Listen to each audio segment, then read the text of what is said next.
Hi guys, this is Henry from FISCH MOTO here, and today I'd like to bring you along for the installation of our brand new electric start kit for the Yamaha YZ250.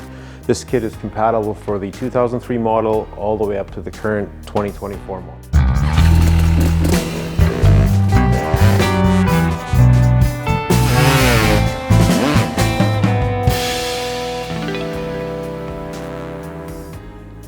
Included in the kit is the all billet machined starter housing. A couple cool features that this housing offers is we have a drain plug on the bottom. There's actually a magnet that's incorporated in the drain block just in case there's any shavings or little slivers that float around in the oil. We also have this little tool that's included. It's got a gear on the bottom. It helps you mesh the gears when you install it, and it can later be used as a small funnel to pour the gear oil into the housing once it's been installed.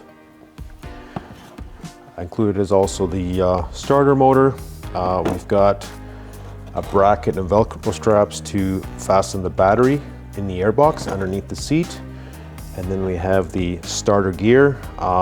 It's one assembly with the sprag clutch, which then gets assembled and bolted onto the OEM stator housing. We have some Loctite and hardware to bolt the housing onto the engine. We have a piston stop. You pull the spark plug out, put this guy in, lock the piston up. It allows you to apply proper torque with a torque wrench when you tighten this guy down. We've got a breather tube. It goes on the back of the housing, and a brand new gasket to seal off the starter housing to the motor. And we've got the full harness. A cool feature of this harness is we've got an on and off button that allows you to turn it to the off position, and then if you hit the starter button, it'll not activate the starter. It's kind of handy when you're storing your bike in a cargo trailer or wherever, or you're leaning it up against something, you don't accidentally hit the starter button. And some zip ties to tidy up the harness. The battery that we've done all our testing with and that we recommend for this kit is the Anti-Gravity 801. Works very well with this product. It's got 240 cold cranking amps, and with a full charge you can expect to get 180 to 200 starts. The tools that we'll be using today for this installation is a 3/8 ratchet with an extension.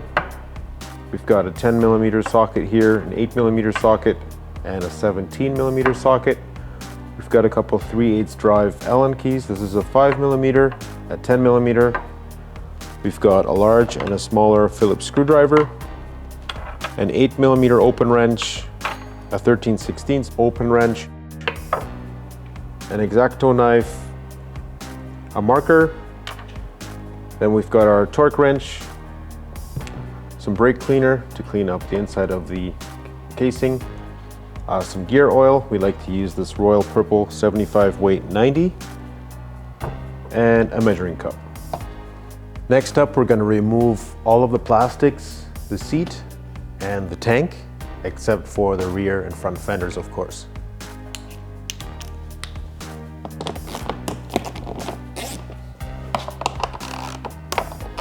Okay, we've now removed the plastics, the seat, and the tank. You might want to have a flat screwdriver handy to pop this fuel line off, and maybe a shop rag to catch any fuel that might still be in that line. Next up, we're gonna remove the spark plug and install the piston stop.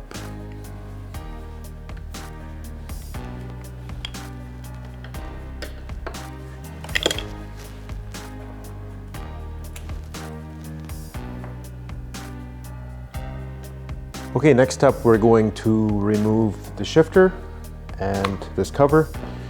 We recommend just drawing a little line on the spline of the shifter just so you know the position for when you install it back onto the bike.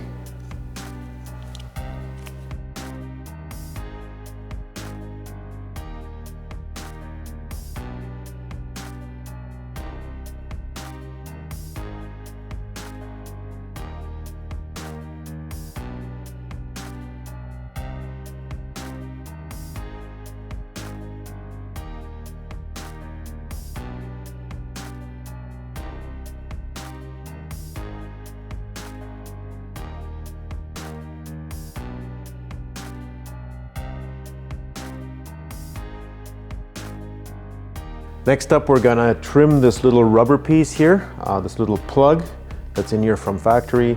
As our housing sits flush on the casing here, this sticks a little proud, so we just want to trim this back to the same height as this housing here. You want to be really careful how you do this. You don't want to trim it or cut it farther in than this edge here, as that could result in an oil leak. You can either use just an X-Acto knife or just a blade. I prefer to use the blade as it's easier to get in there.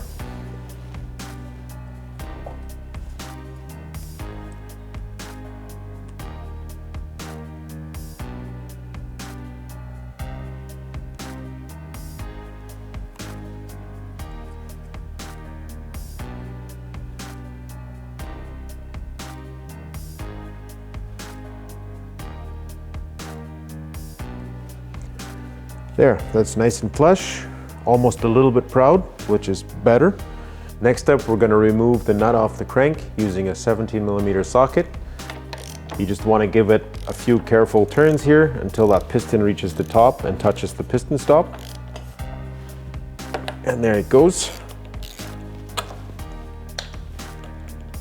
We also want to pull this little washer off, which is just behind that nut. This is very, very crucial. If this washer stays on the shaft, it could result in improper gear mesh on the starter gear that's on here, and possibly also some rubbing on the inside of the housing with the back of the nut. So you really want to make sure you don't miss the step and remove this washer off this crankshaft. I'm just going to place shop towel or rag underneath here, and we're going to use some brake clean just to clean this cavity inside here, as this is going to be filled with oil once we're done.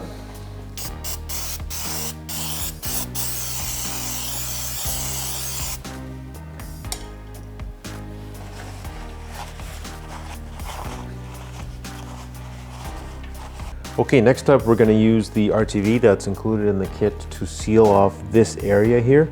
Unfortunately, there's no better way to do this, but it does work well if you do a good job.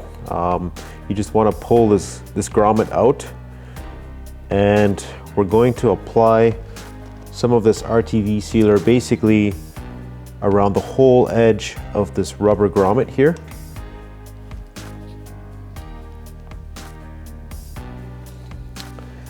It works quite well if you just kind of twist it around.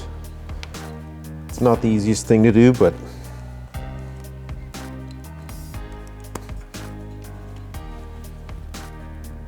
just kind of want to get it into that groove, and then a little bit of excess. It can always be wiped off after the fact.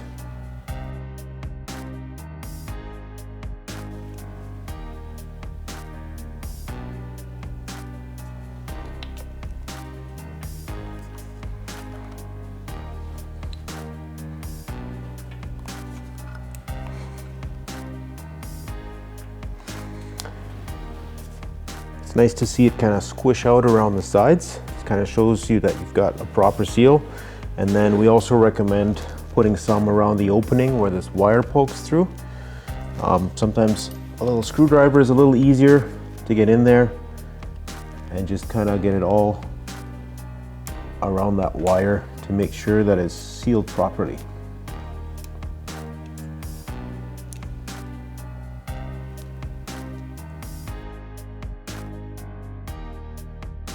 And we're also going to apply a little bit to the top of the casing, not so much for sealing, but to hold the gasket in place before we mount the housing.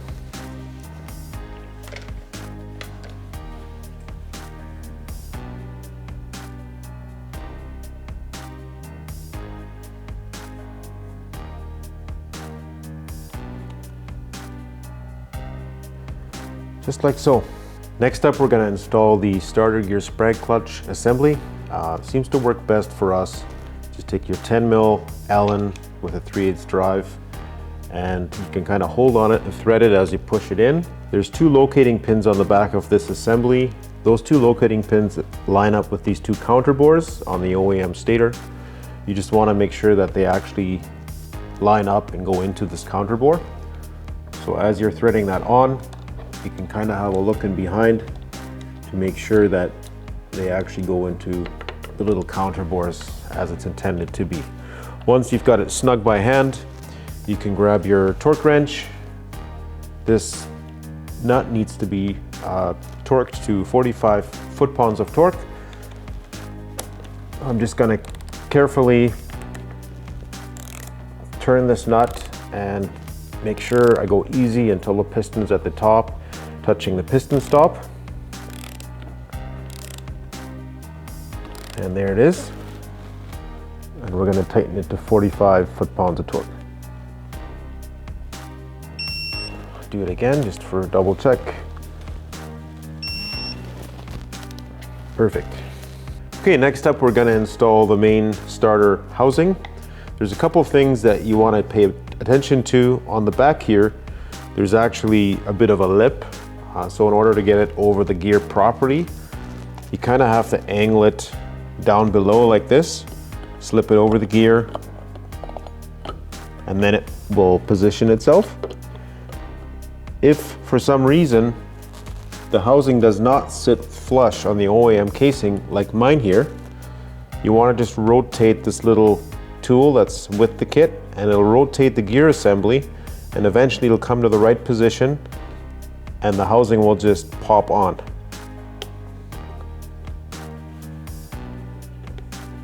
So it looks like I got to give it a few rotations here.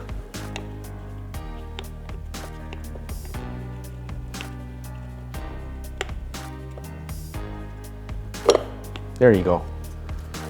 So now if I look in behind, there's absolutely no gap anywhere for the OEM case, and that's how it should be.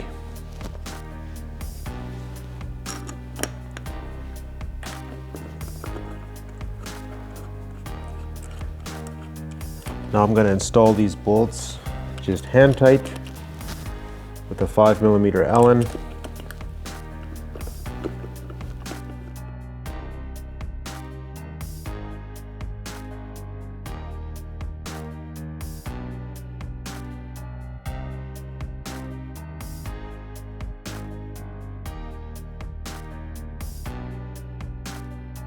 Once you've got the housing in place and it's on and the bolts are hand tight, you just want to make sure again that there's no gaps in behind, and then you can rotate this little tool. It should lock up one way, which indicates that the sprocket clutch is actually working, and if you go the other way, it should freely turn. That means there's no load or bind in the gear train. Once that's done, everything checks out, you can grab your torque wrench, set it to 8 foot-pounds of torque, and you can go and torque all these bolts.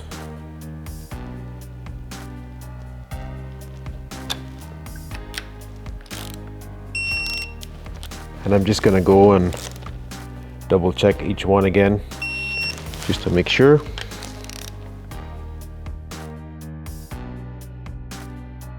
Once the housing is on and all the hardware is properly torqued, we recommend you give the RTV 24 hours to properly dry to make sure that you have a guaranteed seal underneath and you don't have any oil leaks. Next up, we're going to install this little breather hose here for the back of the starter housing. There's just a small push lock type thinning on the back.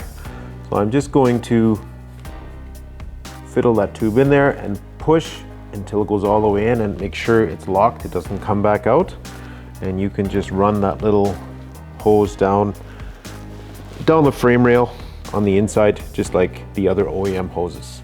Now that the housing is mounted and secured, and we have waited 24 hours and given a chance for the RTV on the bottom here to properly harden and seal, we are ready to put oil in the case. First off, I'm going to undo this filler bolt. There's a small crush washer in here. You want to make sure you don't lose that guy to make sure we have a proper seal. And I have 250 milliliters of gear oil in the measuring cup. You can use this little funnel that we've supplied. We previously used it in here. You can just pop that in the hole, hold it, and start filling that oil. Okay, now that we've got our oil in the case, I'm going to put the filler bolt back in place, making sure that the crush washer is present for proper seal. As far as oil change intervals, we recommend doing the first oil change after 5 hours of riding, just as a break-in period. And after that, you want to do an oil change every 15 to 20 hours. And now we're ready to install the starter motor. Might have to wiggle it, turn it a little bit. There you go. And I'm just gonna put these bolts in hand tight because we're gonna have to attach the ground to one of them once the harness is in place.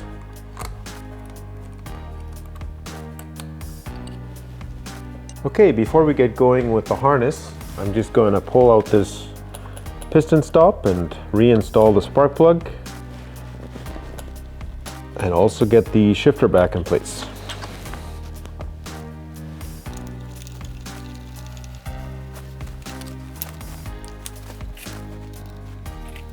Okay, now it is time to get the harness and the battery in place. We've gone ahead and mounted the battery onto this provided bracket here. We got 2 Velcro straps, one running around the battery this way and one around the battery this way.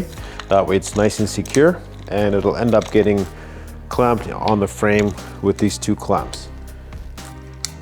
As far as the harness go, I'm going to detach the starter button from this clip,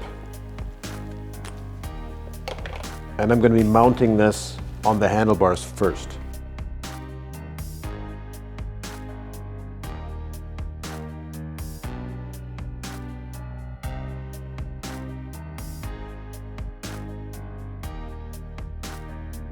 Okay, I've gone ahead and installed the starter button, and I've ran the wire down with the OEM lines, the brake line and the throttle cable, basically right alongside them.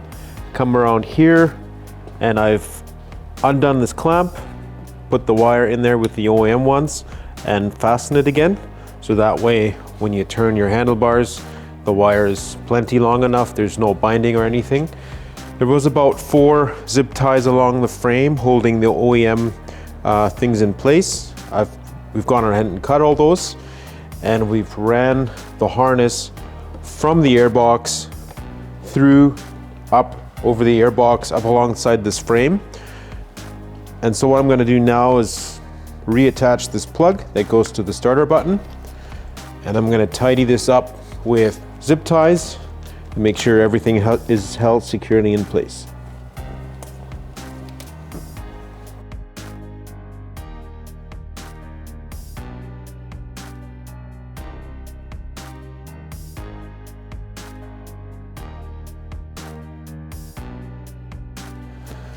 We've also gone ahead and fed the pigtails through to the outside of the frame here.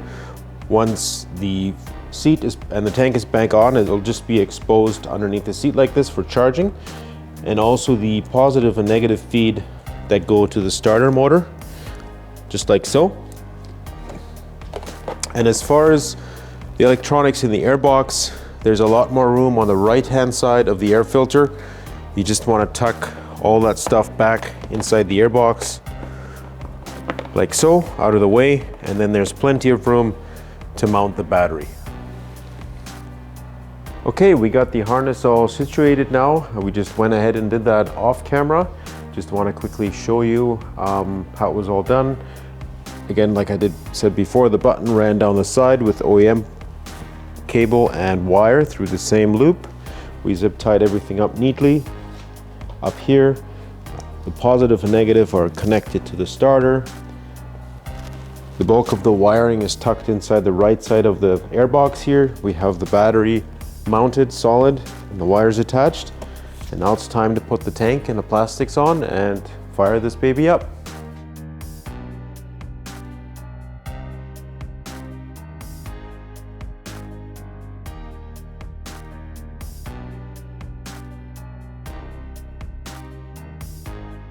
And this pretty much wraps up the installation of this electric start on this 2024 YZ250X. We've got all the plastics back in place, the seat on, the tank on.